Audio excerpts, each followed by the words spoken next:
Hola Bristol, hola Chile, hola México, hola América Latina, hola a todo el mundo. Con ustedes, Claudio, Chiris y Becerra, sus podcasteros de confianza. En los Millennials sí hablan de política. Hola a todos, el día de hoy, Claudio, Chiris y yo tenemos para ustedes un nuevo programa donde resumimos lo que discutimos sobre la educación, las universidades y les platicamos qué nos espera para el siguiente bloque de invitados con muchas sorpresas. Quédense para descubrirlo. Hola a todos y bienvenidos a los Millennials y hablan de política. Yo soy Becerra. Yo soy Chiris. Yo soy Claudio. Y hoy no tenemos invitado. ¿Por qué, Claudio? Porque parte de la negociación de la segunda temporada fue que al finalizar cada bloque temático vamos a tener un programa solitos. Negociación que se le había olvidado a Chiris, por cierto.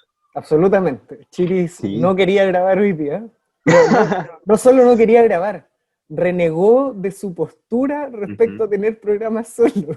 Más de una vez, o sea, todavía hoy nos mandó un mensaje a decirnos que, oigan, ¿cuándo grabamos? Pero Claro. sí, Él lo es dejamos. el responsable. Oye, me estoy adelantando 2 semanas al Es canal. que, Les voy a preguntar cuándo grabamos. es que yo tenía más entusiasmo con los invitados. Por eso, eso era.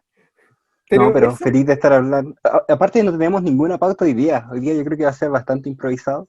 Yo tengo muchas cosas que decir. ¿A poco ustedes no se quedaron con cosas que Ya. decir respecto a la educación? Te seguimos entonces, Eduardo. Te seguimos. Ya, Ay, vaya. ¿qué necesitas decir, Eduardo? Porque a mí me resulta muy simpático que para los escuchas, cuando conversamos sobre esta segunda temporada, fuimos 2 votos contra 1 respecto a tener programas solo. Oh, Claudio que le da con eso. Uy, ni que estuviera mintiendo. Y el argumento fuerte de ambos contertulios fue que ellos iban a necesitar conversar cosas y darle fuerza a sus propias opiniones. Oye, yo le voy a pedir a Claudio que me mande por interno cuando dije yo eso. Yo creo que mi argumento fue más que... Yo creo que necesitábamos un capítulo para recapitular a los escuchas, invitar a los que no lo escucharon. O sea, siempre un capítulo extra puede ser una buena oportunidad para todos aquellos que están escuchando este capítulo, sepan que hubo capítulos anteriores Claro. que hablamos sobre educación y los posteriores de qué van a tratar.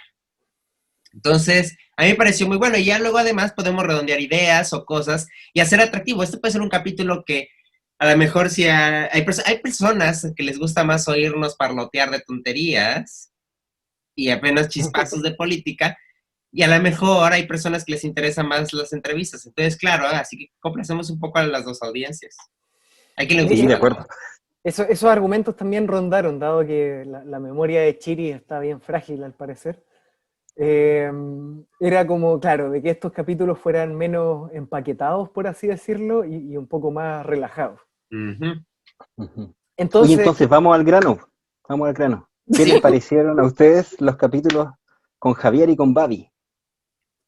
No, pues bueno, ni modo que digamos que nos parecieron de la chingada. Claro, es una pregunta muy... Muy amplia. además, ¿qué opinemos nosotros los capítulos dan lo mismo? Pues, No, ¿qué? nos Oye, tienen que opinar. mejor platícanos, Chiris. Platiquemos un poco intercambiados. A Como ver, pero- Javier fue traído por Claudio y Babi fue traída por Chiris, hagamos un poco intercambiado. Chiris, Ya. ¿qué es lo que más le platicarías a nuestros escuchas que te pareció atractivo del video de Con Javier? A mí me gustó mucho recibir la experiencia de alguien que está ahí con las manos en la masa. De repente, estando un poco alejado, por ejemplo, de la educación escolar, uno puede en la mente hacer y deshacer cosas, cambiar currículum, cambiar la forma, cambiar las maneras de hacer las cosas. Y estando ahí es muy distinto. Y yo creo que eso es lo que me dejó Javier con su experiencia. Ahora hablando un poco de la parte curricular, de cómo trabajaba él con sus alumnas. Así que está muy interesante para quienes no lo han escuchado. Y yo con ese capítulo me acordé de un par de ocasiones que tuve la oportunidad en la universidad de hacer clase a colegio. En una me acordé que estuvo Claudio involucrado, antes de que fuéramos amigos. que hacíamos clases de matemáticas en nuestro ex colegio. Ujú. Y es divertido porque la dinámica en la ¿Sí, universidad hiciste clases usualmente... ahí? Sí, ¿En serio? ¿Y te sí, pues, pagaban? esperas de no, Sí, un poquito, pero sí no sé. pagaban. Era poquísimo, así como A para Chile no le morir. pagaron al parecer porque dice, Era, no, a mí no me Era pagaron. poquito. era como lo equivalente al almuerzo y a la locomoción Sí. y al transporte. Chale, transporte, ¿por qué le dices locomoción? Locomoción es como robot. Uy, el que no respeta a los chilenos. No, qué terrible. Pero, ¿sabes? Una de No, las pues cosas es que bonitas... ustedes también creen que solamente los escuchan chilenos. Locomoción es una palabra que se ocupa para mover Burgués y maquinaria, xenófobo. para una Burgués. locomotora. Hola a todos. Hola, hola. Ay, qué terrible. No puedo No, cerrar Sí, lo que... porque estoy desnudo. Estamos Oye, grabando. oye, pero así nos aumentarían no los escuchas, sino que El morbo. el morbo, sí. Las visualizaciones en YouTube. Hombre escándalo. Sí. Necesitábamos ponerle sabor a nuestro podcast. Sí. Sí, Tal vez así llamamos a la gente que vaya a YouTube a vernos. Y van a pero, salir pero desnudo. claramente. Bueno, pero Ah, perdón, Chiris. Oye, sí, es que yo recuerdo la negociación por esos 5.000 pesos chilenos fue muy ardua. Ah, buenísima. Sí, yo la De estaba hecho, no la apreciando, pero... lideré yo, porque en la o sea, primera antes no les pagaban nada. al principio no. No. Se supone que era un real voluntariado. Pero claro, ahí fue como, oye, nuestros compañeros necesitan almorzar porque cubría la hora del lunch. Era los días sábados. Terminábamos como a las 3 de la tarde. Y el otro concepto era movilización, es decir, éramos todos compañeros universitarios y al Claro. menos que nos pagaran la movilización. Yo creo que eso es muy razonable. O sea, está bien que sea que no quieras lucrar con ese servicio, pero yo creo que un apoyo para comer y para transporte siempre es útil. También para locomoción. Oye, y me acuerdo que yo de la primera reunión al respecto me retiré indignado porque para pagarnos los 5.000 pesos a cada uno nos pidieron como una razón social. Y fue como, oye, ¿de qué diablos estamos hablando? Yo sentí que nos estaba faltando el respeto, es decir, que nos estaban pendejeando básicamente.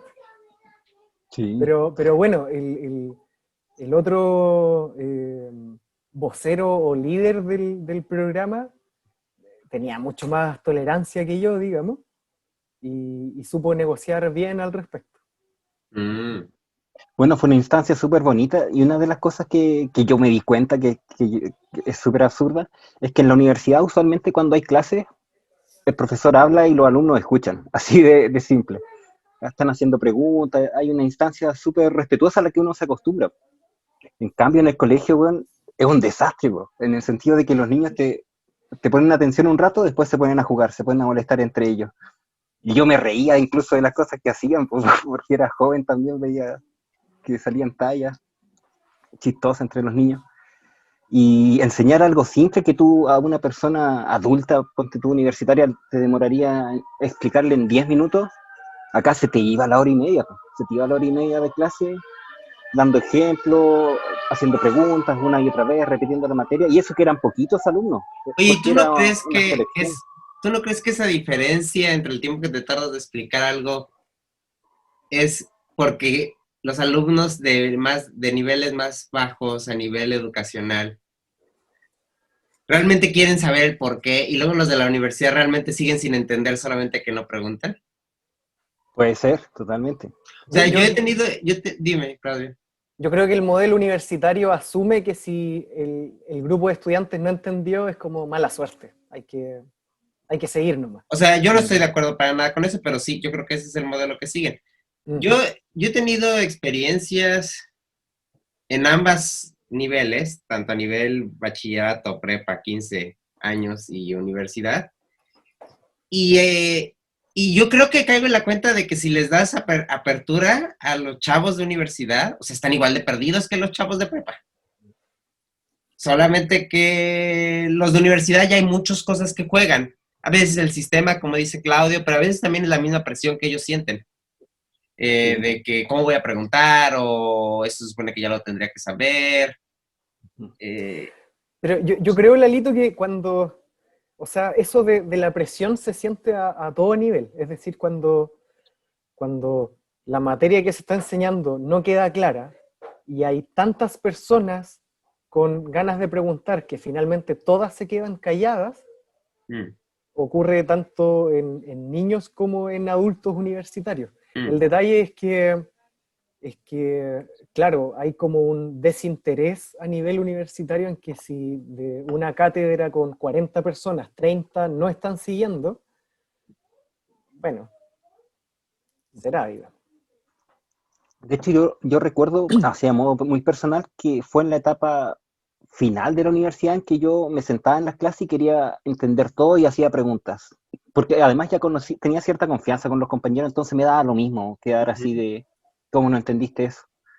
Pero la mayor parte de la universidad y del colegio, no, pues, no, uno no tiene siempre la confianza para poder preguntar y participar activamente. Respecto al tiempo, me acordé que en ese voluntariado que hicimos en nuestro ex colegio, como que la mayoría lo hacíamos con tanto cariño que todos nos demorábamos más del tiempo que estaba previamente diseñado. Sí, yo creo que la dedicación... Yo creo que la dedicación que le ponen los docentes a las clases se transmite. Y los alumnos lo sienten. O sea, a veces creemos, o sea, creo que nosotros estamos en un umbral raro entre que no tenemos mucho tiempo de haber dejado de ser estudiantes y hemos tenido experiencias como docentes, pero y creo que eso nos sirve para tener cierta sensibilidad. Y a mí me parece que sí se transmiten muchas cosas a través de manera no verbal y de algo más como percepción generalizada de la actitud que tiene el profesor hacia los estudiantes, y los estudiantes responden a eso. Y tanto son más perceptivos, desde que tienen más confianza, desde que... a mí me pasó un poco que yo, bueno, los escuchos a lo mejor no lo saben, pero yo he tenido que dar clases en línea, pues, a México desde que estoy aquí. Llevo 4 años dando clases en línea. Y antes no había un vínculo tan cercano con los estudiantes, sino solamente me dedicaba a apoyar a nivel calificar y evaluar. Y eso era evidente que los estudiantes realmente me empezaban a visualizar como si fuera una máquina calificadora, porque básicamente no había ningún contacto humano. Y estábamos empezando a notar en el curso que eso sistemáticamente es un problema. Porque lo que les digo, yo creo que yo creo que la enseñanza tiene mucho de factor humano, o sea, tiene mucho de factor emocional, pero es este asunto que algunas estructuras de que, por ejemplo, no sé si a ustedes les pasó en Chile, pero en México se intentó, por ejemplo, enseñar inglés a través de computadoras, o decir, pues idioma se puede enseñar fácil, o se puede enseñar muchas cosas a través de programas o de computadoras, o no necesitamos tantos maestros. Yo creo que nosotros vivimos un poco eso porque con Chiri somos de la generación como de los laboratorios de idiomas. Así que te llevaban a una sala casi tipo NASA, con audífonos. Sí. Ya, sí. Bueno, eso está total, o sea, a mí me queda al día de hoy claro que eso está totalmente perdido. O sea, deshumanizar el trabajo de enseñanza a concentrar lo que solamente es transmitir conocimientos de una fuente a un receptor, es terrible.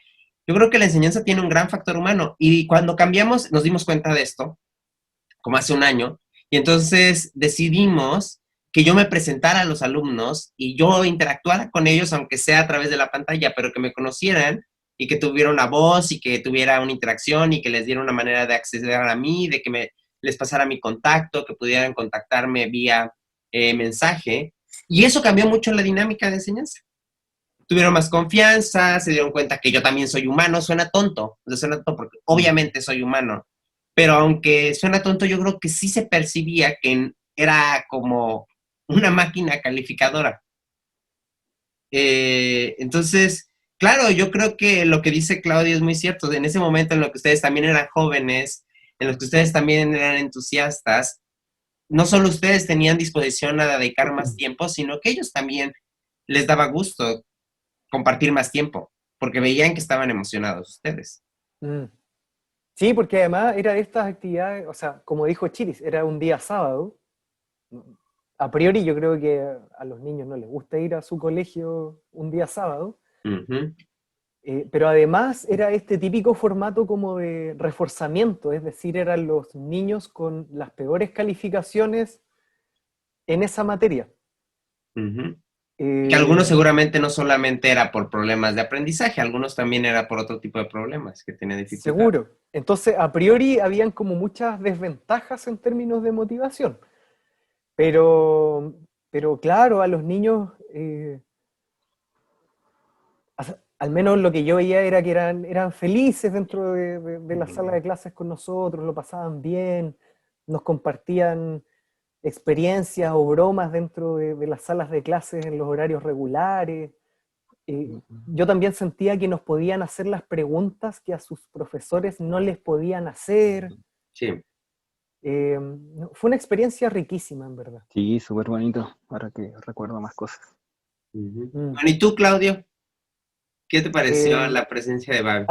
Algo que ya estamos conversando, que fue su sensibilidad. Mm. Incluso podría destacar su diversidad de temas, pero en verdad poder conversar con tanta sensibilidad sobre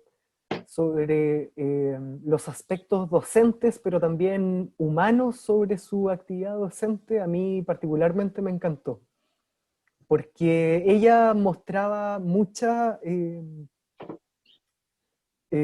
énfasis en la motivación, en cuánta diferencia existe cuando tú logras tener al estudiante motivado versus cuando no. E incluso ella hizo el hincapié de que quizás podían ser estudiantes con no tantas ventajas en términos de su trastienda escolar, por ejemplo, o inclusive socioeconómica, pero cuando a esos estudiantes los logras tener motivados, sí puedes sacar grandes cosas de ellos. Eh, y el esfuerzo que involucra en el profesor o profesora para ello, porque yo creo que también nos toca ver un poco de que eh, profesores hablen de la importancia de la motivación de los estudiantes, pero como que les entregan la pelota a los mismos estudiantes de que es su responsabilidad el estar motivados o motivadas. Y evidentemente también hay un rol del docente de mantenerlos a los estudiantes motivados. Por supuesto. Eh, O incluso despertar la motivación. por supuesto, claro. Eh, eh, y eso lo encontré muy interesante. Y en particular también sobre las aplicaciones. Algo que me llamó mucho la atención era que, sin decirlo nosotros, sino que lo hizo Bárbara, fue como dividir los ramos o asignaturas de acuerdo como a los clásicos importantes y a los como más novedosos que ella los mencionó como misceláneos. Y recuerdo que yo como que le reparé de inmediato que los misceláneos no tenían por qué ser menos importantes, porque no sé si ocurrirá en todas las carreras, pero desde mi perspectiva hay asignaturas que son del tipo clásicas, que por ser clásicas, como que están bien desconectadas a lo que hacen esos estudiantes que después van a ser profesionales después. Y claro, y Bárbara nos empezó a describir de qué se trataba la asignatura que hacía hace ya 3 años, y era súper aplicada a lo que los geólogos y geólogas en este caso hacen después en sus vidas profesionales. Uh-huh. Entonces, como que no tenía nada de miscelánea la asignatura que ella imparte. Eso, esas sensibilidades en los distintos puntos de conversación a mí me encantaron. Sí. Y, y en general, para terminar de hablar, Y en general me gustó mucho que cuando nosotros pensamos en este bloque de educación, fue como pensándolo en tiempos de COVID, así como cómo lo están haciendo los profesores secundarios en tiempos de pandemia, cómo lo están haciendo los profesores universitarios en tiempos de pandemia, y los dos invitados básicamente sabían tanto de su disciplina que lo que menos hablamos fue sobre docencia en tiempos de COVID. Ujú. Sí, se tocó poco ese tema, pero yo creo que el COVID es un pretexto para reflexionar sobre nuestra enseñanza en general. Y a mí algo que también me gustó de ambas conversaciones es que ambos trataron de cubrir como cuáles eran los mínimos que se debería esperar en un perfil utópico de la enseñanza en cada uno de estos niveles. Es decir, qué es lo mínimo que deberían de lograr los estudiantes o cuál es lo que debería de aspirar en formación. Y lo uno un poco con lo que tú decías sobre la motivación y los profesores que deben de estar atentos a la motivación. No solo a la motivación, yo lo que les decía mucho a mis alumnos de universidad era que un profesor de universidad tiene una gran responsabilidad social, más allá de lo que mucho se oculta. Y no solamente para los profesores como yo, que daba solamente una clase o dos clases al semestre.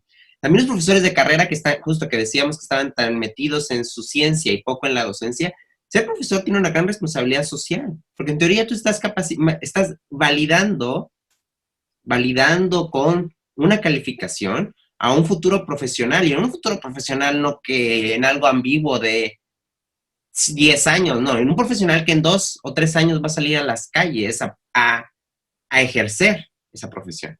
Entonces, claro, si tú lo apruebas, si tú le das una calificación aprobatoria a ese profesional, lo estás validando, lo estás literalmente certificando parcialmente a eso, y eso es una responsabilidad social. Tú eres responsable social de, en parte, en ti cae que los 20, 25, 30, 10, 15, los alumnos que pasen por tu materia, tú los apruebas, estás cargando con el peso de esas personas que están capacitados en la materia que tú les enseñaste. Y yo creo que esto no es tan claro, y no solo no es tan claro para los profesores, tampoco los estudiantes tienen tan claro qué es lo que tendríamos que exigirle a nuestros profesores. Nuestros profesores no nos estén cazando para que nos den una calificación con el asunto de no vas a aprobar, sino que los profesores estén buscando, y nosotros tenemos que exigir a los profesores que nos enseñen lo mínimo que debería tener cada una de las materias para que cuando yo salga al exterior tenga cierta control de esa materia, cierto conocimiento, cierta habilidad que me permita defenderme en un mundo profesional. A veces que lo vemos poco, pero realmente esa es la responsabilidad social. La universidad tiene que ser un poco más consciente de que no solo es un producto de emitir certificados, sino que, y eso se ha vuelto así, porque realmente los certificados se han vuelto vacíos. Discutíamos justo con Babi que ¿cuántos que tienen un título están realmente certificados para ejercer? ¿Cuántos aprenden realmente lo que deberían en la universidad? ¿Cuántos salen de la universidad sin aprender lo suficiente y tienen que llegar a los trabajos y aprender? Porque hay muchas veces que las materias, y yo creo que en el campo de la geología pasa mucho, que uno aprende un buen de cosas, pero todas desligadas, todas desmembradas, todas fragmentadas, y uno tiene que llegar o a las minas, o a las prospecciones geológicas, o a las zonas de exploración, y unir los pedazos que te dieron y prácticamente reaprender todo en tu área de trabajo. Sí, yo creo que ahí ocurren dos cosas, bueno, al menos en nuestro campo. Uno, es difícil separar la perspectiva académica de la perspectiva profesional. Mi impresión es que al menos en Chile las carreras de pregrado están enfocadas en preparar buenos proto-investigadores, pero no necesariamente buenos profesionales. Y el cuento es al revés, digamos, es decir, solo el 10% de los titulados o alrededor de eso sigue un posgrado. Entonces estás pensando en el 10% y no en el 90% de que inmediatamente se va a trabajar. Y lo segundo es algo que decía Javier y que lo dijo a escala nacional, pero que también ocurre en términos de programas y de carreras. Es que es cuando los profesores se tienen que poner de acuerdo en cuáles son las temáticas, ni siquiera más importantes, sino que cuáles son las temáticas básicas que tiene que tener un geólogo titulado para luego irse a la industria. Y es súper difícil que se pongan de acuerdo. Entonces, les cuesta diseñar mallas curriculares completas, pero a la hora, por ejemplo, de diseñar la malla básica, es decir, los primeros semestres, también les cuesta mucho. Y son esas cosas como políticas en donde finalmente, todos los que están a cargo, así como Javier hablaba de militares, ingenieros, abogados, médicos, y todos decían que sus disciplinas eran súper importantes, a una escala mucho menor en términos de carrera, también todos los profesores dicen, oye, no, pero mi disciplina es súper importante, ¿cómo la vamos a dejar de lado en el plan básico? Son cosas que cuestan bastante coordinar. Sí. A mí me da la impresión de que hay una desactualización de la universidad respecto a cómo avanza la sociedad. En el sentido de que yo siento que la universidad está más o menos estática, o tiene un dinamismo muy lento en comparación a cómo está cambiando la sociedad, a cómo van cambiando las necesidades de los países, de las sociedades, como el rol que tiene la tecnología, qué tipo de trabajos hay ahora que no son los mismos que habían hace 20 años. Y ahí yo creo que hay un juego que no se ha sabido hacer a la tasa, insisto, que una tasa a la que están ocurriendo cambios. Uh-huh. Y lo otro es que yo creo que estamos, al menos a nivel universitario, y si nos remontamos a la conversación con Javier de nuevo, parece que sucede en todas las escalas educativas, estamos como en plena transición entre el modelo catedrático y el modelo neoliberal o de clientelismo. Porque pienso, por ejemplo, en lo que sucede, por ejemplo, en la Facultad de Ingeniería de la Universidad de Chile, donde tú, como docente, no puedes reprobar a un 30% o más de tus estudiantes en una asignatura, básicamente porque los jefes de escuela o de facultad te preguntan, así como, ¿por qué tantos estudiantes no aprendieron bien tu materia? Y no cabe como el espacio de que fue porque no fueron suficientemente disciplinados o no entendieron o qué sé yo, sino que inmediatamente el enfoque como de, uno, tú profesor no hiciste bien tu trabajo, dos, no estamos cumpliendo con el objetivo como institución de entregar el servicio que prometimos entregar. Lo cual evidentemente es una perspectiva muy neoliberal de la universidad. Sí, es que yo creo que el problema, yo creo que lo que te dicen, a mí eso es lo que me pasa luego con las políticas neoliberales. El concepto superficial es muy interesante. Es muy cierto que la reprobación de los estudiantes, un cierto porcentaje es responsabilidad del docente. Si muchos no están aprendiendo, seguramente es porque algo no está haciendo del todo bien el docente. O problema, cuando estamos en una política neoliberal, eso se tiene que evaluar, medir de manera cuantitativa, y ahí es donde está el problema. O sea, si reprueba el 29%, ¿qué diferencia hay con el que reprueba el 30%? O el 31%. O sea, ya 29 ya pasó. Claro, y también ahora que lo recuerdo, también hay como asuntos como más, incluso más sencillos. Uno, por ejemplo, en Chile los aranceles son brutalmente caros. Entonces, evidentemente también hay una componente de, oye, si este estudiante reprueba mi materia, se atrasa un semestre y significa que va a tener que pagar un semestre o 2 semestres más. Qué locura, sí es cierto. Él y su familia tenían planificado pagar. Y lo segundo también es que hay algunas asignaturas que las hace el mismo profesor los 2 semestres o todo el año. Y entonces ese profesor, cuando empieza a ver la lista de los que están reprobando, empieza a pensar así como, uy, están reprobando 20, que finalmente van a ser 20 que me van a quedar para el curso siguiente, exactamente con los mismos ramos, pero con compañeros nuevos. No, muy difícil. Y se me va a agrandar el curso de 40 que es ese semestre, más estos 20 van a ser 60. O sea, no No, hay más maestros dando una misma materia. puede suceder. No, Ok. no son todos los casos, pero puede suceder. Mm. Entonces, como, no, repetirme 20 y pasar a tener un curso de 60, no, voy a hacer todo lo posible para reprobar a 10, no a 20. Y ese tipo de cositas también ocurre, y que yo no le echaría la culpa a los docentes en ese caso, sino a un sistema que no está del todo bien diseñado. Antes se daba un fenómeno, eso sí, que yo creo que era más brutal.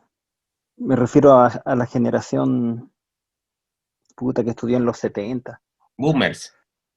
claro. Y era que a ingeniería, por ejemplo, entraban del orden de 3.000 personas, voy a tirar números al aire, pero de los 3.000 pasaban el primer año 500.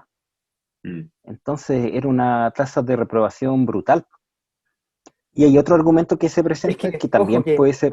no había prueba de admisión en ese tiempo. Mm, Era admisión abierta. Entonces, como no había filtro de admisión para entrar, el Este era el concepto filtro de era, admisión. el primer año era el filtro de admisión, justamente. Pero tenía bueno, sus locuras, es decir, aulas con 200 personas, con gente sentada en las escaleras de los ¿Y les pasillos. parece descabellado? O sea, este mecanismo de no evaluación y que el primer semestre sea la evaluación. Yo creo que debe ser sustentable, digamos, ya, hay- porque, eh, a ver, cuando las universidades o las facultades reciben más personas de las que realmente su infraestructura puede recibir, es verdaderamente un caos, digamos. Sí, de acuerdo. Eso sí, pero tam- ahí- dentro de lo físico. a mí me gusta Eh, el concepto de bachillerato. Yo creo que lo negativo que podría tener, por ejemplo, en el caso de ingeniería, es que esa gente está perdiendo su tiempo también, pues perdiendo su, no sé, pues si va a estar un semestre en una carrera y te van a echar por no aprobar los ramos, perdiste tiempo. En cambio, haciendo la comparación con un programa de bachillerato en que sí tienes la opción de tener una variedad de ramos distintos y así a lo largo de semestres poder elegir una carrera y especializarte y ganar, entre comillas, ese tiempo, es algo un poco más sensato, creo yo. A priori, a priori. Yo creo que son varias variables las que están ahí metidas. Mm. A mí me preocupa porque en México hay un debate eh, respecto a lo de los exámenes de admisión. ¿cuál es el sistema actual que tienen? Cada universidad pone su examen de admisión y uno elige qué universidad quiere y esa universidad les hace el examen. Ese no es el sistema que hay, por ejemplo, en la Ciudad de México en nivel de 15 a 18 años, lo que nosotros le llamamos prepa o bachillerato. Ahí hay un examen único, que de hecho se llama examen único. Y ahí en el examen único, todos los estudiantes que salen de la secundaria, es decir, que tienen 15 años, se inscriben a un sistema de toda la zona metropolitana y Ciudad de México. Entonces son millones de niños, de chavos, que hacen un examen 2 días y el examen es un colocador. Entonces te van colocando de acuerdo a lo que tú pides, tú pones 10 opciones de bachillerato, dependiendo a quién quieras afiliarte, si quieres el Politécnico, si quieres la UNAM, si quieres Colegio de Bachilleres, si quieres un lugar cerca de tu casa, si quieres un lugar en Timbuktu, si quieres la carrera técnica que te ofrece ese. Tú elegirás la razón de por qué lo eliges, pero tú eliges 10 opciones de bachillerato, desde el que más quieres al que menos quieres. Y haces el examen, 128 reactivos, y de acuerdo a tu puntaje, te dicen, ok, tú quisiste la opción Prepa 6. Ok, tienes Prepa 6, entonces todos los que quieren Prepa 6 los ponemos juntos en primera opción y vamos rellenando los espacios. Se llenan, los que no alcanzaron, de acuerdo a al puntaje que sacaron, se ponen, se llena y te pasan a tu segunda opción. Y te ponen. Y así, hasta que la maravilla del sistema, la maravilla del sistema es que nadie se queda fuera. ¿Por qué? Porque todos van a tener una opción de bachillerato. En México, ahora, antes era hasta nivel medio superior, es decir, hasta los 18 años, tú tenías derecho a educación libre, gratuita, laica. Todos absolutamente. Por ser mexicano, tú tienes derecho a eso. Entonces el Estado estaba responsabilizado de darte alguna opción para estudiar bachillerato. Claro, tal vez no va a ser el bachillerato de la UNAM, que te va a permitir conectarte directo a la universidad, pero te va a dar una opción para que tengas un título medio superior y luego puedas hacer un examen después en una universidad. Es bueno porque nadie se queda fuera de ninguna opción. Es malo porque, claro, siempre va este asunto de que un examen que tanto te evalúa si es tu calidad de aprendizaje o no. Ese es un problema. Y ese mismo problema se traslada justo al que les planteé. Creemos que un examen pueda evaluar la pertinencia de un estudiante a quedarse a una opción de educación. Bueno, no lo sabemos. Yo creo que depende de los contextos sociales. En Chile, lo que tú describiste es básicamente lo que era la prueba de selección universitaria. Una prueba normalizada que te entrega un puntaje, que te permite escoger entre, creo que eran 8 opciones de carreras. Y en efecto, se ordenan del puntaje más alto al más bajo y el más alto tiene prioridad para escoger su primera opción. Pero al final, la prueba de selección universitaria lo que hace es dividir a la población entre quienes tuvieron acceso a educación pagada, más 1 o 2 preuniversitarios, más profesores particulares quizás inclusive, versus los que no. Entonces, finalmente, la idea suena bien, pero producto de cómo está sectorizada la sociedad, se termina, se termina escogiendo a las personas con mayores recursos. Y además, una de las paradojas del sistema es que como las universidades públicas, son pagadas de todos modos, finalmente las personas más ricas o pertenecientes a ciertas élites terminan entrando en las universidades públicas tradicionales.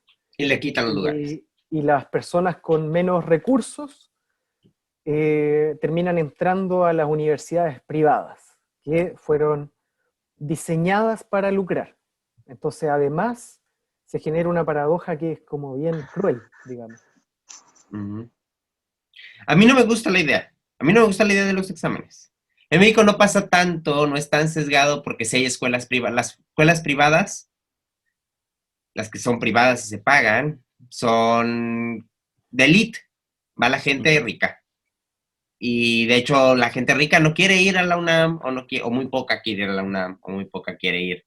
Pero sí es cierto que la UNAM está cargada, digamos, en el cuarto percentil, en la clase media, media alta. Y muy poco en los primeros 2 percentiles, aunque en teoría tendrían la misma posibilidad de accesar. Y sí hay quien accesa, o sea, sí hay alumnos de los percentiles más bajos que ingresan a la UNAM. Pero no es equitativo. Y ahí es donde yo me pregunto 2 cosas.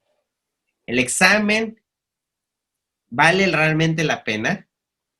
¿No deberían todos poder, primero, tener todos acceso a la universidad? Que eso es algo que tratan de perseguir en este sexenio, tratar de perseguir que todos tengan acceso a la universidad.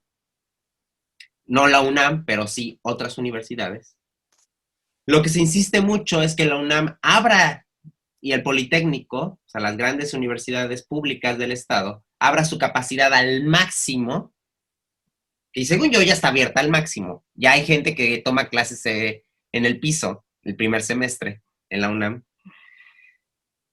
No sé cómo sería aún más al máximo. Algunos dicen que haya 3 turnos, uno en la mañana, uno en la mitad y uno en la tarde. No lo sé. Y que sea el primer semestre, el semestre que permita, pues, si no depurar, sí ver quién va a tener mayor posibilidades de seguir avanzando y le da oportunidades a que tengas una elección mucho más consciente. A mí en particular, aunque sí es cierto lo que dices, Chiris, que estás perdiendo 6 meses, yo creo que no son 6 meses perdidos, yo creo que son 6 meses de buena reflexión, de que te topes con la pared y digas, wow, sí me gustó, me está costando trabajo, no que te saquen de la universidad, porque la UNAM no sacan a nadie, solo te tardas infinito.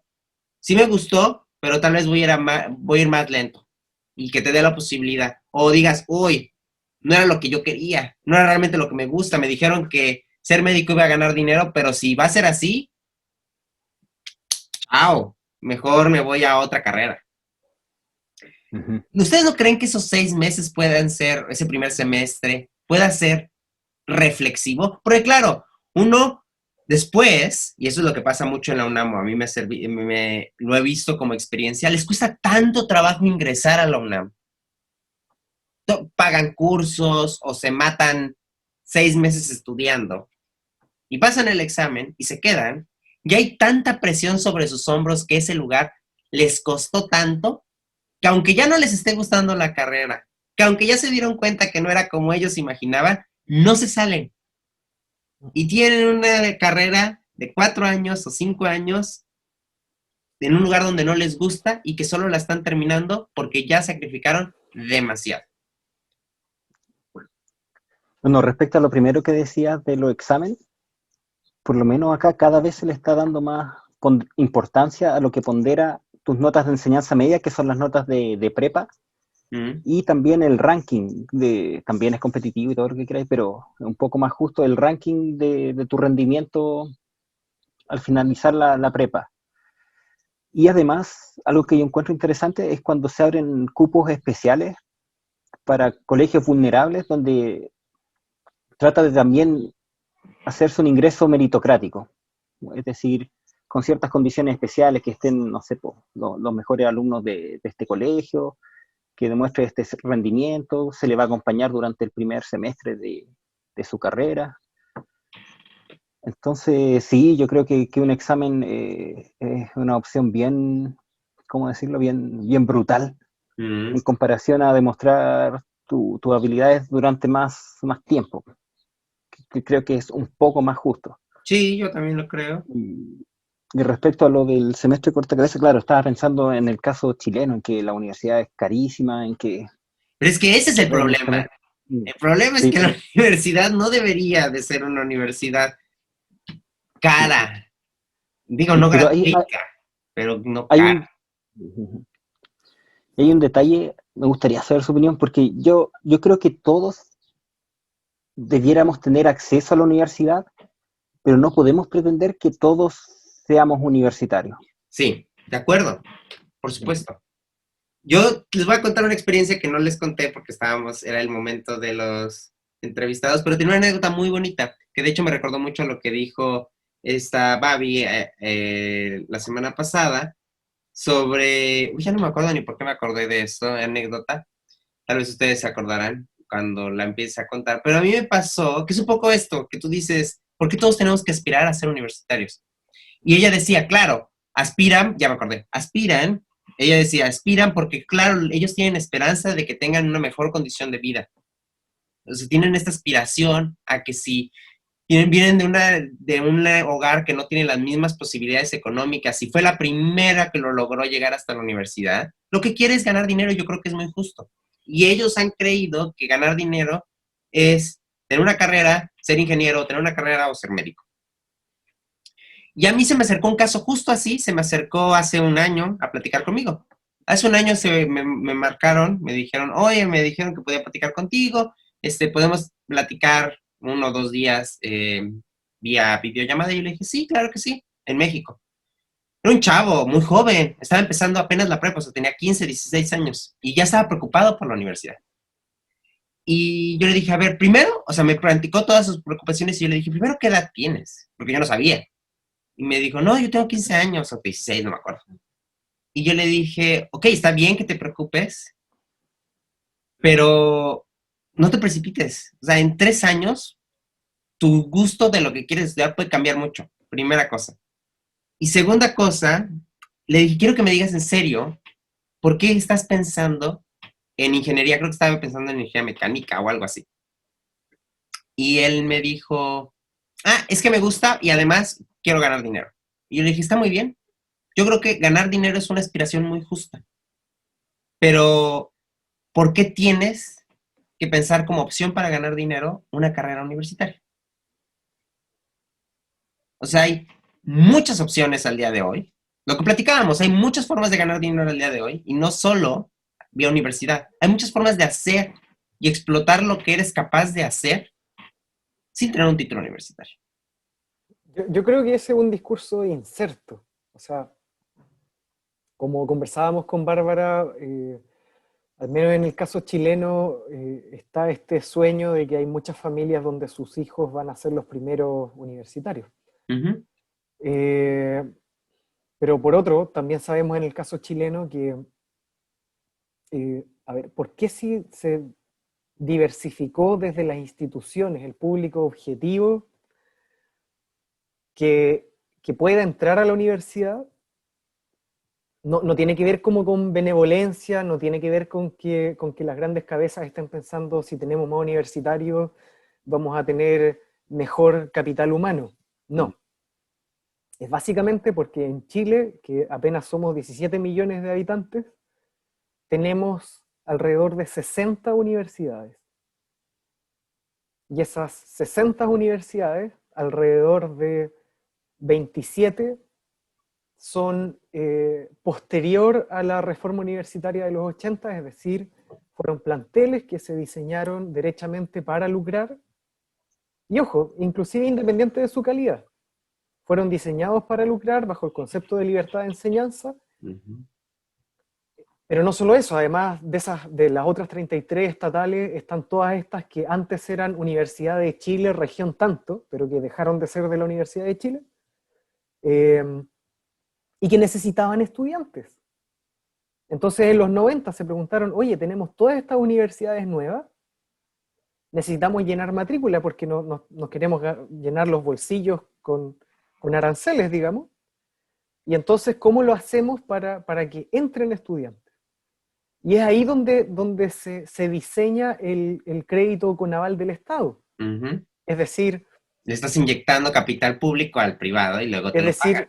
Exacto. Estos nuevos estudiantes no pueden pagar directo de su bolsillo, entonces hagamos que se endeuden, si no pueden con las universidades, se endeuden con los bancos.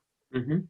Etcétera, etcétera. Entonces, al menos en el caso chileno, este sueño legítimo de las familias de tener a sus estudiantes en la universidad, desde las instituciones, es un asunto de negocio, de puro negocio. Uh-huh. Entonces, hasta el día de hoy, a ellos les sigue conviniendo de que todos sigan pensando en que la universidad es el único camino. Uh-huh. Exacto. Porque necesitan familias que les paguen sus aranceles, uh-huh, básicamente. Y claro, yo le dije a este chavo, mire, yo no te estoy incitando a no estudiar.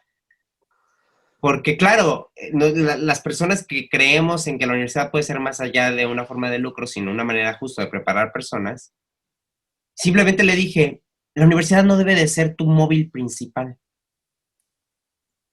para ganar dinero. La universidad debe de ser una manera que tú quieras aprender más, ampliar tus horizontes de aprendizaje. Y le digo, ¿quieres ganar dinero y saber cómo puedes ganar dinero? Te propongo algo, eres muy joven y puedes hacer muchas cosas. Vete a un taller mecánico y vete a ver qué hace un taller mecánico. Vívelo, trabájalo, siéntelo. Si te sientes a gusto, que cada mañana te pares y que quieras ir a un taller mecánico, entonces sí es para ti. Y profesionalízate, y entonces sí ve a la universidad y vas a disfrutarlo mucho y vas a ganar dinero. Pero si solo quieres ganar dinero y puedes ser bueno en otras cosas, porque le dije, ¿qué otra cosa eres bueno? Me dice, no, pero es que también soy bueno en diseño de páginas y computadoras y digo, bueno, entonces al día de hoy mismo, ponte a investigar todo lo que exista sobre páginas y hazte unas páginas súper chingonas. La gran maravilla de los millennials y de los centennials es que estamos rompiendo el paradigma de que ya no necesitamos un título para hacer dinero. Podemos hacer negocios, podemos estar en redes, podemos trabajar de manera freelancer, podemos hacer miles de cosas. Y yo veo a muchos compañeros míos que lo son. Y yo creo que tal vez, y claro, ¿quién lo va a lograr? O sea, no va a ser para todos, pero tampoco hay trabajo para todos como médico, y tampoco hay trabajo para todos como ingeniero, y tampoco hay trabajos para todo. Más bien, a lo que te tienes que dedicar es a lo que te guste, y yo le dije, te vas a dedicar a eso y vas a ganar dinero. Yo no te estoy diciendo que no ganes dinero, y yo te estoy proponiendo que no te esperes a 4 años de carrera para ganar dinero, te estoy diciendo que vayas y ganes dinero desde hoy. Te des cuenta que se puede trabajar duro y ganar dinero, y además estudiar en una universidad. Y lo entiendo. Mira, Dime, estoy de acuerdo contigo, pero mira, para ser justo, yo creo que esto es algo que está ocurriendo más o menos en estos momentos en que la gente está buscando las maneras de sobrevivir. A mí me pasó que cuando salí del colegio, justo antes de entrar a la universidad, trabajé un mes con el sueldo mínimo, así como obrero en una fábrica. Y esa plata que gané yo me la gasté en pura lesera, en ir a ver a Iron Maiden, a Dream Theater, en discos. Pero cuando estuve ahí me di cuenta de que la gente que trabajaba por el mínimo tenía uno o más hijos, tenía que pagar su transporte, su alimentación, sus deudas. Y es brutal el estilo de vida que tiene una persona obrera sin título, a la que puede tener un ingeniero recién egresado que va a ganar 3 o 4 veces más. Eso es una falacia, Chiris. Eso solo es cuando eres ingeniero y no para todos. Yo conozco amigos míos titulados, que ganan 6,000 pesos. 6,000 pesos es nada, Chiris. Bueno, eso en Chile ya empezó a suceder. La cantidad de profesionales, o sea, de personas con título profesional que, bueno, que primero no se dedican a sus profesiones porque no hay campo laboral, pero además que terminan ejerciendo labores técnicas u oficios, está incrementándose mucho. Probablemente tiene que ver porque, claro, son las primeras generaciones o la primera generación ya con esta sobreoferta de carreras universitarias.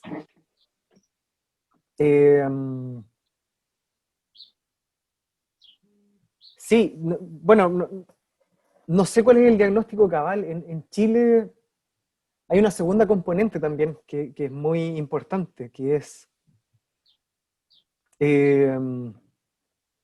tu calidad universitaria es factor para el sueldo que recibes después como profesional, solo dependiendo de la clase socioeconómica a la que perteneces. Es decir, el sueldo que ganas como profesional está directamente relacionado a tus calificaciones universitarias solo si perteneces a los 9 deciles más pobres. Si eres de clase rica, tus ingresos son absolutamente independientes a tu desarrollo universitario. Entonces yo diría que en verdad es un problema más complejo que decir lo importante que es el título profesional versus que en verdad puedes ganar dinero inclusive sin ser profesional, porque en el caso chileno al menos, es muy difícil que ganes una cantidad mínima decente sin ser profesional. Es muy difícil. Y lo estamos viendo en la gente joven. Los freelancers que le llaman, más de la mitad, que digamos son todos menores de 35 años, son todos millennials para abajo, más de la mitad gana menos del sueldo mínimo. Pero por otro lado, si tú eres rico, en verdad da lo mismo. Porque puedes estudiar, no sé, ingeniería, mención en algo, mención en, voy a nombrar un nombre estúpido, en lápices verdes. Voy a ser ingeniero civil en lápices verdes, y dado que salí de un colegio de élite, apenas salga, voy a ser subgerente de una empresa, así, de inmediato. Entonces, claro, es un país tan extremo que sí, que tiene esas componentes. Mira, yo lo único que quería aclarar con mi ejemplo es que hay una diferencia brutal en el sueldo mínimo y el sueldo de que podría llegar, el potencial que podría llegar a tener como un titulado recién egresado. Y en la mayor parte de los trabajos el título todavía importa. Yo sé que hay gente que sin título lo puede conseguir, sé que hay casos excepcionales, gente que puede emprender y qué sé yo, pero en el estado actual de las cosas, nuestro mercado que también es pequeño, nuestro mercado que es pequeño, las cosas se replican o hay una movilidad muy reducida, entonces yo creo que Pero la son solución no es factores la educación. importantes. O sea, la educación, o sea, tener gente con títulos y la prueba de Chile no es la respuesta. El problema, el problema es que para los trabajos, o sea, que los obreros no tienen un salario digno, que Mm. la vida en el campo no tiene un salario digno y que los mineros no tienen un salario digno. O sea, el trabajo en el campo, el trabajo siendo artesano. En México hay muchos artesanos, hay muchos obreros, hay muchos trabajadores de obras, de construcción, hay muchos agricultores. Por ejemplo, el campo está totalmente vacío en México. ¿Y por qué? Porque uno, me parece increíble que así no sea, pero debería de ser, la gente no puede vivir trabajando en el campo. ¿Qué hace falta? Mucho más apoyos en el campo. ¿Y qué se necesita? No se necesita gente que llegue con sus títulos de ingeniero agrónomo. No, se necesita gente que trabaje el campo y que pueda vivir de eso. Porque saben trabajar del campo. Entonces el problema no es, ay, demos más, promovamos que la gente estudie más para tener mejores lugares y mejor dinero. No, promovamos que la gente pueda dedicarse a lo que le dé la gana, en lo que sea bueno y en lo que esté capacitado y que pueda vivir de eso. Esa es la clave.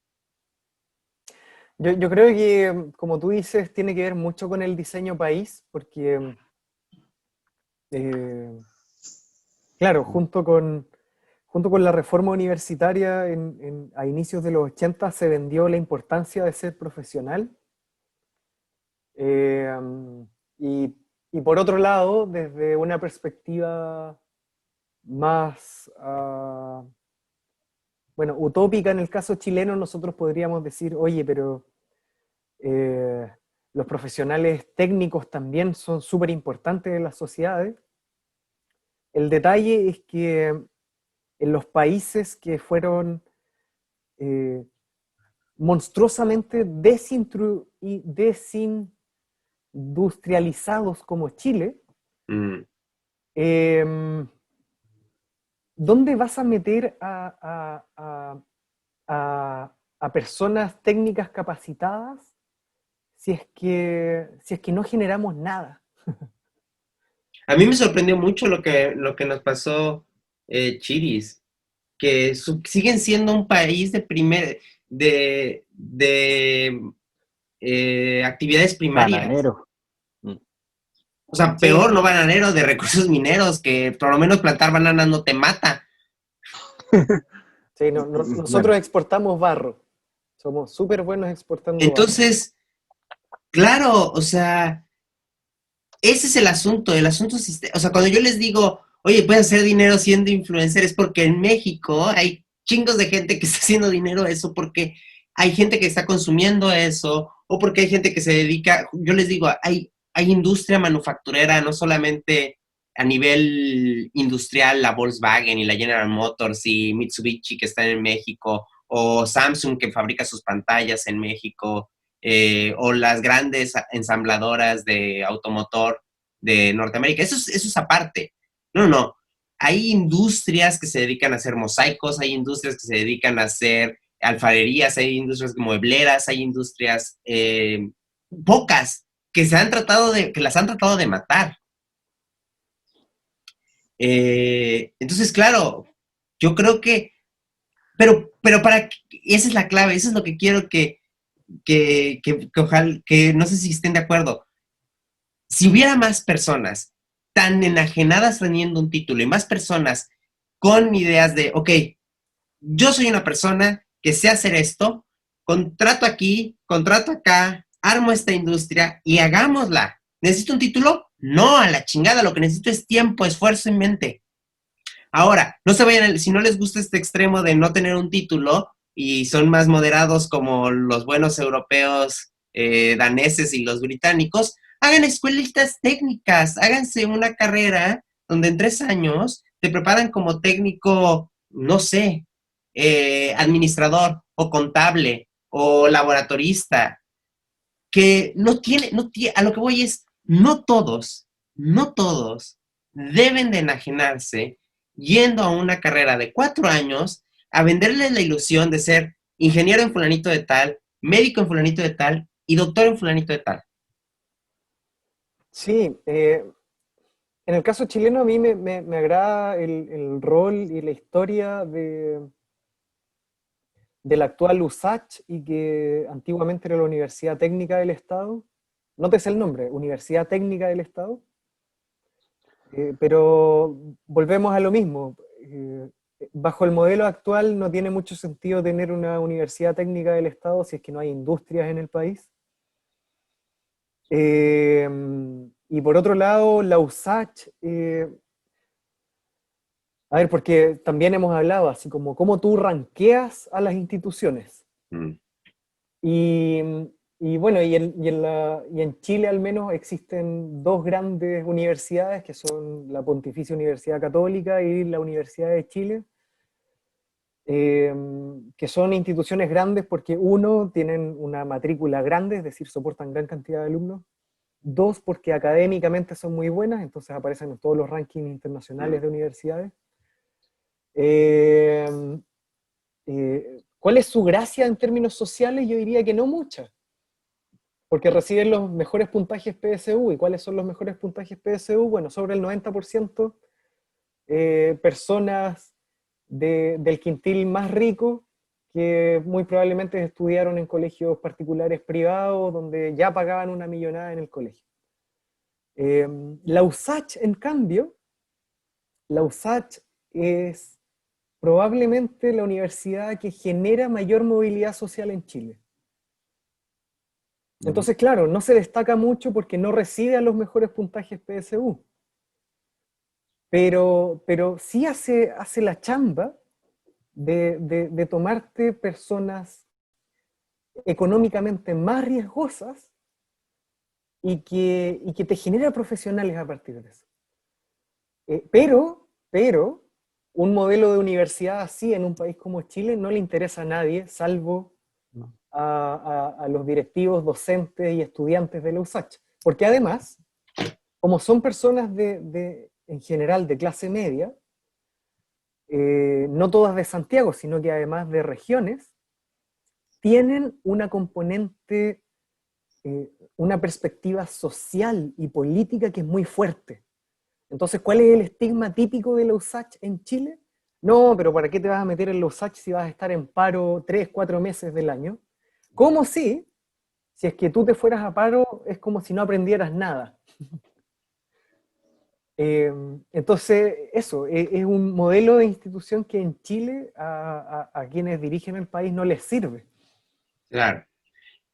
Entonces, es como, en verdad es como difícil, considerando las condiciones iniciales del país, pensar en qué es lo mejor para la sociedad. Yo lo sé, queridos amigos chilenos, yo lo sé. Pero no los conmino a ustedes dos y a todos los que nos escuchan que tienen un título universitario, que desmitifiquen su título universitario. Si ustedes empiezan la conversación a la primera provocación que alguien les diga, hoy es que estudiar a la universidad es lo mejor, y que ustedes digan, no siempre, no bajo todas las circunstancias, yo creo, o sea, si no logramos poner este debate siquiera en la mesa, o sea, si fíjense, no sé cuántos de ustedes han tenido, que nos escuchan o ustedes mismos, han tenido en su radar esta conversación. desmitificar la universidad. Yo sé que la realidad a veces es más abrumadora que lo que deseamos, como tú dices, Claudio, y como tú dices, Chiris. Pero si no siquiera ponemos la primera base, que es abrimos la conversación a esta posibilidad y no tenemos la esperanza de que a alguien le caiga el mensaje y este a su vez se lo transmita a alguien y empecemos, o sea, si ustedes ciudadanos no lo reclaman a sus gobiernos y no cambian ese paradigma social, no va a haber un cambio. Así se han hecho las luchas feministas, así se han hecho las luchas en todos niveles, siempre desde las bases, siempre abriendo la discusión, siempre ganando pequeñas batallas. Y yo creo que a nosotros, que hemos tenido el asqueroso privilegio de estudiar la universidad, y que somos todos, a todos los que tenemos un título universitario, siempre nos llega alguien que nos dice, oye, va a entrar a la universidad, estoy muy emocionado, no estoy emocionado, y no les decimos, yo lo digo, sí, pero, bla, bla, bla, bla, bla. Y que les digamos todo. Yo creo que es muy bueno que no sea solo yo el que estén oyendo esta opinión, porque claro, ustedes les dan las cucharadas de la realidad que requieren, de la realidad de su país, pero yo quiero también que se abra la discusión a esto, que se platique, si no, ¿cómo vamos a cambiar? Si decimos, no, pues es que así es el sistema en Chile. Ya que se puede. Bueno, yo tuve un caso en mi familia hace 1 o 2 años de el hijastro de un familiar que estaba muy complicado con este tema del ingreso a la universidad, o sea, no del ingreso a la universidad, de que ya estaba egresando del colegio y que qué iba a hacer. Y él durante todo el cuarto medio, durante todo el último año de universidad, siempre quiso entrar a alguna escuela de Fuerzas Armadas y de orden. Eh, Nunca en su radar estuvo en la universidad. Pero claro, llegaron los últimos meses de cuarto medio y que la prueba de selección universitaria y no sé qué. Me acuerdo que la mayoría de la gente de la familia le estaba diciendo lo que hemos conversado, así como la universidad es muy importante, es que el título te cambia la vida, que no sé qué. Y yo le di el consejo impopular de que en verdad era evidente que sus talentos no era enclaustrarse en un escritorio y agarrar un libro y ponerse a estudiar. Y que él al menos, no voy a hablar de sistemas, pero que él tenía que al menos escuchar y obedecer no solo sus gustos, sino también sus talentos. Y que, o sea, si es que ya le frustraba pensar en la prueba de selección universitaria, imagínate la frustración que iba a tener en un aula universitaria. Pero yo diría que son casos, es decir, a mí no me interesa defender el modelo universitario en sí, encuentro que tiene un montón de vicios, pero por otro lado, por así decirlo, como las condiciones iniciales para esta discusión, al menos en el caso chileno, no pueden ser tan aventuradas. Porque significaría construir un modelo como, no sé si desde cero, pero sí olvidándose de cuáles fueron los últimos 40 años de discusión. Y que tiene que ver con que, mira, por ejemplo, en septiembre, la Laureate International University se fue de Chile. La Laureate International University tenía la Universidad Andrés Bello, que era su perfil de universidad de buena calidad. Tenía a la Universidad del Mar, tenía la Universidad de las Américas, que era el perfil en que cualquiera podía entrar a esa universidad. Tenía la IEP, es decir, el Instituto Técnico Profesional, y tenía la Escuela Moderna de Música y Danza. Es decir, 5 instituciones de educación superior, 3 universidades, un instituto profesional y uno relativo a, es decir, toda la cobertura del mercado. La Universidad Andrés Bello es, si no me equivoco, la que tiene la matrícula más grande en todo el país. porque además no solo tiene sede en Santiago, tiene en Concepción, en Viña del Mar, y no me acuerdo si es que en otras ciudades más. Eh, eh, ese es el modelo chileno, digamos. Es decir, puede llegar a una corporación y... Bueno, y lo otro es que se estima, obviamente es una estimación gruesa, pero se estima que la Laureate International University, solo en aranceles ganaron más de 3.000 millones de pesos desde que fueron dueños de todos estos planteles, una cosa así. Y vendieron en septiembre porque ya las críticas eran demasiadas respecto a su modelo de negocios y por ende educativo. Y uno puede considerar, oye, esto es un logro de la sociedad que Laureate International University se haya ido del país. Y en efecto, sí. Pero los nuevos dueños de la Universidad Andrés Bello son una fundación conformada básicamente por exministros de la dictadura de Pinochet. ¿Verdad? Y no me acuerdo qué otros componentes, parece que directores de Libertad y Desarrollo, no me acuerdo bien, pero básicamente pasamos de un consorcio multinacional a básicamente a la gente que hizo el diseño de la reforma universitaria de los 80. Entonces, obviamente los estudiantes se preguntaron, bueno, ¿qué ganamos? Es decir, pasamos de un demonio a otro como directores de la universidad.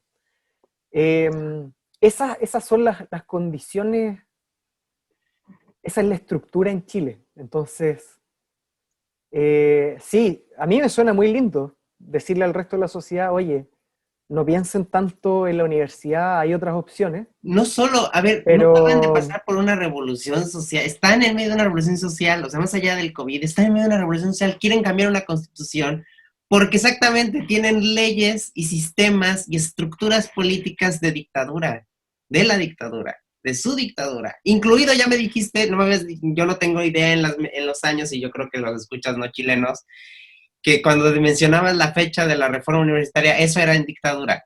Entonces no me chinguen, no vale la pena que en sus protestas sociales siquiera pongan en la mesa que algo está haciendo mal en su sistema educativo.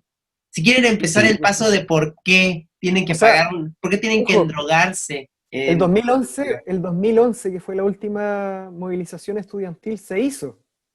Pero ¿cuál es el problema cotidiano si es que criticas los planteles universitarios privados? Es el tipo de estudiante que reciben. No puedes llegar y decir, no, se terminan las universidades privadas porque justamente cubren a las familias más vulnerables. No. Entonces, que las públicas dejen de ser pagadas. Esa paradoja, esa paradoja hace que el sistema esté muy bien anclado, si finalmente es un sistema muy bien diseñado. Sí. Oye, yo quería dar mi opinión, volviendo un poco a lo que decía Eduardo del mito.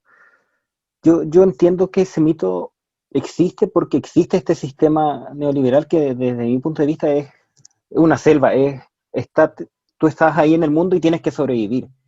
Y durante mucho tiempo, para muchas personas fue una opción que te da cierta calidad de vida al título. Hoy en día no lo es, pero eso no significa que yo pudiera aconsejarle a cualquier persona no estudies o haz tu emprendimiento y sal adelante. No, ese no es el con otras cosas. Sí, pues, pero te estoy dando mi opinión. Se me fue un poco, pero lo que yo quiero recalcar es que ese mito es una consecuencia del sistema en el que estamos. De que ahora se esté derrumbando, muy de acuerdo, de que hay que cuestionárselo, de acuerdo, de que hay que evaluar otras variables no solo económicas, sino que personales, de tus habilidades, tu talento, lo que quieras hacer, de acuerdo. Pero es difícil proponer situaciones ideales dentro de una sociedad que no es ideal. Dentro de un mundo donde hay unas reglas que son bien injustas. Entonces, por eso yo no podría llegar y decirle a cualquier persona ese tipo de consejos, creo yo. El consejo no fue ese. O sea, el consejo es platicar con esa persona. O sea, la solución no es sencilla y la reflexión que yo invito a las personas no es sencilla. No es, no estudies, ya la chingada. No. O sea, ese no es el consejo. El consejo es, oye, sépate que la universidad promueve estos y estos vicios. Y además de persona en persona. O sea, hay personas que sí están entusiasmadas, apasionadas y su camino sí es la educación formal y bla, bla, bla. Yo creo que el gran consejo, incluso independiente como de las perspectivas políticas que uno pueda tener, es la universidad no es el fin. Y es un simple medio que puede durar entre 5 a 10 años. Puede que lo pases bien, puede que tengas tus fiestas, puede que lo pases mal, etc. Pero después se acaba y hay mucha más vida después o más allá de la universidad. Em, em, Eso, porque también Terminamos deprimidos, chiquillos. me Yo creo parece que tenemos que... No, yo no terminé deprimido, yo terminé muchas emputado, veces, porque yo no puedo ir a Chile a levantar la puta protesta social porque no estoy ahí. Así de sencillo. Yo deprimido, No, mis pero huevos. los temas de Yo educación deprimo. están totalmente sobre la mesa. Bueno, pues El problema es entonces, que son vamos. poderes muy grandes, son poderes Bueno, en plata, cantidad. ustedes son el pueblo, Chiris, ustedes son el pueblo. Ustedes son el pueblo. Se enfrentaron a que les disparaban en los ojos. Sí estamos siendo claros de que a eso se están enfrentando y que se están poniendo la camiseta para enfrentarse a eso. Y que no, y cuando se acabe esta mierda del coronavirus, no se les apague la pasión porque ustedes están presionando como hace años no se presionaba. o sea, yo creo que eso no está bajo cuestión, de hecho. E inclusive muy probablemente la revolución social se va a volver a levantar, aunque lo del coronavirus no se haya terminado. Van a haber fechas muy álgidas que tiene que ver con la celebración del 18 de octubre y luego el plebiscito el 26 de octubre. Y ahí, evidentemente, yo creo a la gente le va a dar un poco lo mismo que haya o no coronavirus. Yo creo que no está en cuestión así como el que la sociedad esté apagada, porque en efecto no lo está. Y justamente uno de los temas que se cuestionan, entre varios puntos, son el cómo entendemos la educación y la calidad universitaria. Yo creo que la única reflexión o el único pero es las dificultades que eso conlleva. La discusión no la podemos pintar en fácil porque no lo es. No, yo estoy de acuerdo que no lo es. Solo les propuse que no nos cansemos de decirlo, que no nos deprimamos, porque yo creo que la tristeza, la depresión son los peores enemigos de las protestas sociales y los cambios. La esperanza y el coraje, yo creo que es lo que mueve la maquinaria social. Si tienen esperanza de que algo pueden cambiar y que sepan que tienen personas en el resto del mundo que los apoyan y coraje por todas las injusticias que están viviendo, yo creo que la lucha puede seguir. Sí, mira, yo sería muy precavido y de aquí pasamos al bloque sorpresa porque hablamos del tiempo de grabación. Yo creo que hay que ser muy precavido respecto a como hablar de la esperanza y del coraje, porque creo que sin duda el pueblo chileno tiene de sobra coraje y tesón, mucha perseverancia, pero además particularmente es un tema sensible porque el pueblo chileno está un poco hasta la madre que le intenten enseñar o decir cómo se tiene coraje y tesón o cómo se hacen las cosas, porque a la larga, y así bien a la larga, el estallido social se produce por un pueblo que se hartó de que, uno, no lo escucharan, y dos, de la perspectiva paternalista de suponer que hay que enseñarle todo. Y no es así. Yo creo que el pueblo chileno está súper consciente, está despierto, y el presidente Piñera ya dijo que él está esperando un estallido social 2.0, porque al final estamos todos conscientes de que eso va a ser así.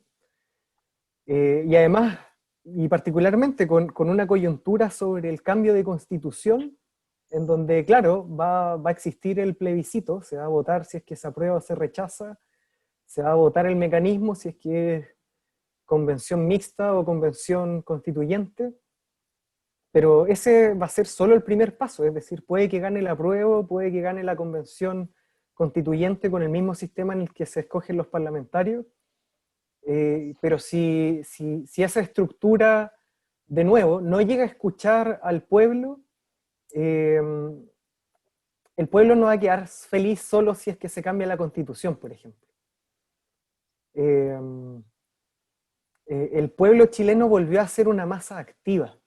Claro, eso es lo que yo veo desde fuera, eso es lo que yo les he tratado de transmitir a ustedes, de que no podemos, yo sé que, por eso es a lo que me refería, y están siendo una muestra de valentía para el mundo. Eso es lo que yo me refería. Yo estoy totalmente de acuerdo contigo, justo ese es mi punto. Son una propuesta, son un ejemplo de valentía en el mundo. Así como han sido también el modelo del neoliberalismo para el planeta, ustedes son la prueba de que el pueblo está vivo. Por eso le dije a Kiris de que, vamos, si estábamos avanzando, avancemos todos juntos, y al ser tan radicales, mira, al final después no se puede, como dices, Kiris, de que hay cosas estructurales mucho más profundas y que la selva de la realidad nos debe de centrar en algún punto. O sea, en algún punto tenemos que dejar de construir palacios en el cielo y empezar a centrar nuestras realidades. Yo estoy de acuerdo. Bueno, una de las razones que yo siempre te digo, Chiris, es que tú siempre le das pragmatismo y realidad a los contextos, y yo estoy muy de acuerdo. Yo soy muy intenso, lo admito. Pero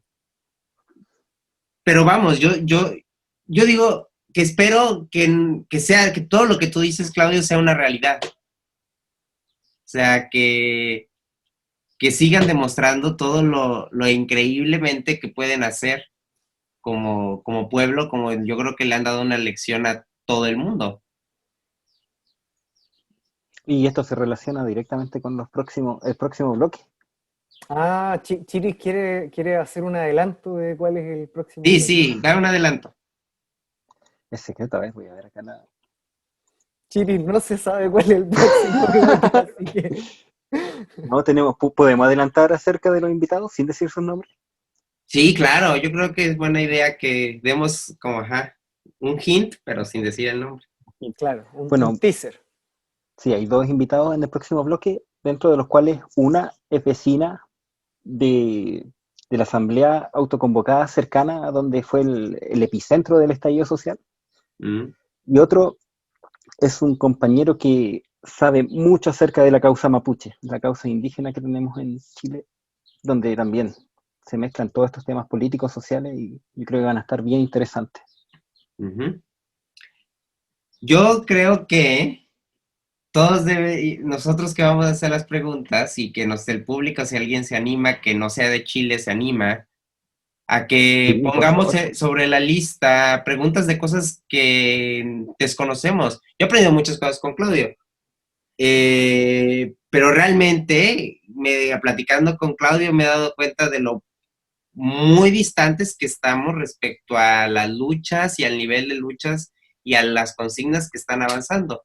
Entonces yo creo que vale la pena que dado que tenemos a estas personas aquí, que nos van a hablar de todo esto que está pasando muy álgido, que sirva también, como nos escuchan personas fuera de Chile, que sirva también para contextualizar. Yo creo que se sabe muy poco. O sea, yo que me puedo presumir un poco de estar constantemente viendo medios de comunicación en México, yo creo que muy pocos hablan de lo que está pasando realmente, razones. Algunos solamente se centran en Piñera, lo cual me parece muy simplista, el centrarse. No es un descontento con un presidente, no es como lo que pasaba en México, que odiábamos a Peña Nieto, porque era imbécil.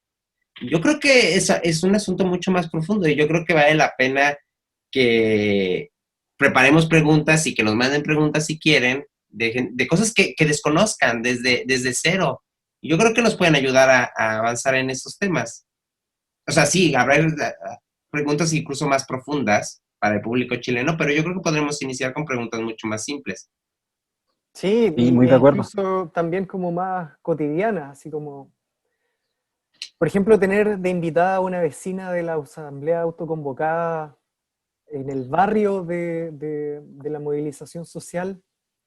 Nuestros escuchas mexicanas y mexicanos nos pueden preguntar sobre los nexos de la lucha feminista actual en México, de la toma del edificio de la Corporación de Derechos Humanos, que finalmente también es una organización civil autoconvocada, con otros matices y quizás con una temática más específica.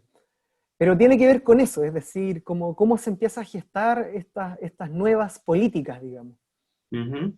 Lo mismo que nuestro invitado experto en temas, bueno, mapuches en particular, pero que pueden ser cabalmente tratados desde las temáticas indígenas.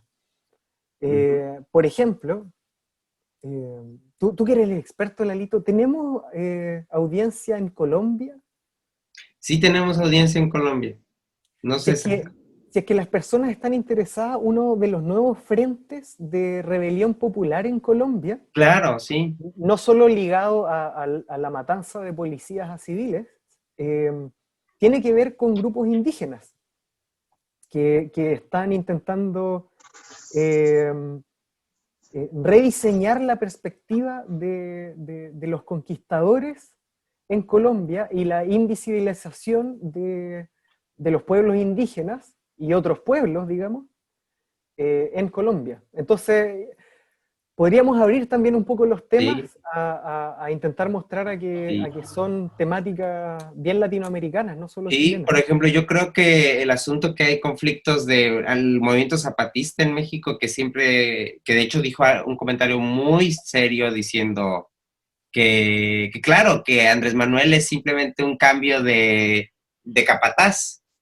Porque claro, al final de cuentas, por mucho que los dos se pongan la medalla de izquierdas, hay izquierdas de diferentes niveles y yo creo que vale la pena y que bueno, a mí me da gusto que se confronten entre izquierdas, que yo creo que es un gran nivel que ya se estén confrontando entre izquierdas porque se están avanzando en agendas que uno siempre pone en el mismo saco, ay, todos son izquierdas y todos entran ahí.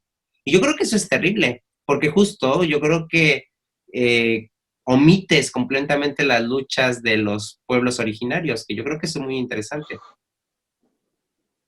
Entonces, sí, yo creo que va a ser muy interesante. Manden sus preguntas y nada.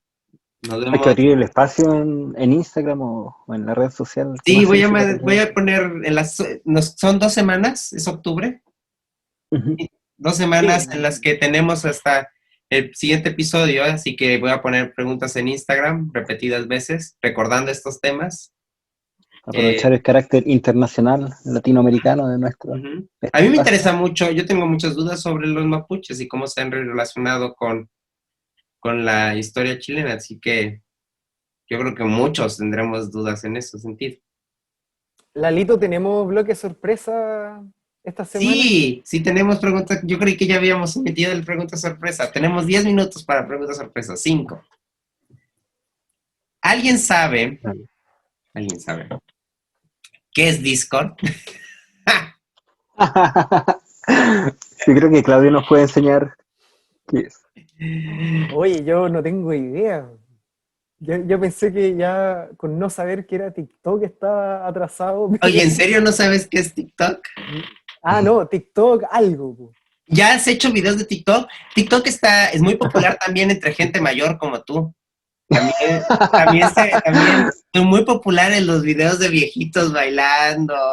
Oye, mi experiencia acá cercana es que Flor intentó usar TikTok y no pudo. Mm, Mira. Como que, o sea, se la ganó. Muy complejo, no le resultaban bien los videos, así que fuera Mucho TikTok. entrenamiento, o sea, la gente ensaya. Por eso Me imagino que sí. se hizo muy popular TikTok en la cuarentena porque la gente ensayaba. O sea, la gente tenía tiempo para ensayar y ensayabas y ensayabas y ensayabas y ensayabas. Oye, y Qué entonces, vergüenza. ¿qué es Discord o Discord? Es una plataforma, es que los millennials hablan de política, se van a volver gamers. Esa. Oye, yo lo empecé a ocupar hace poquito, en verdad, gracias al juego que está de moda, el Among Us. Oye, es una De hecho, les maravilla. contaba, es muy divertido. De hecho, les contaba que anoche nos reuní un grupo de amigos, porque la gracia de ese juego es Ujú. jugarlo con amigos, Sí, sí. con gente conocida y ojalá hablando. Entonces junté a mi hermana que estaba jugando, un par de amigos de geología, otros amigos del colegio, el hermano de uno, y juntamos un grupo y nos pusimos a hablar. Y puta que lo pasamos bien, nos cagamos de la risa. Sí. Y en toda una dinámica, el juego, no, yo creo que Claudio, no sé si lo conoce, pero un juego de blufeo, O sea, Claudio parecido como al conoce Mafia, no sé. Tetris, ¿de qué estás hablando? Es un juego muy sencillo, esa es la gracia también, pues un juego muy Ujú, sencillo y con Discord se puede hablar y tengo entendido que es más estable de usar esa aplicación a diferencia de WhatsApp o Zoom mientras juega en el ujú, celular. ujú.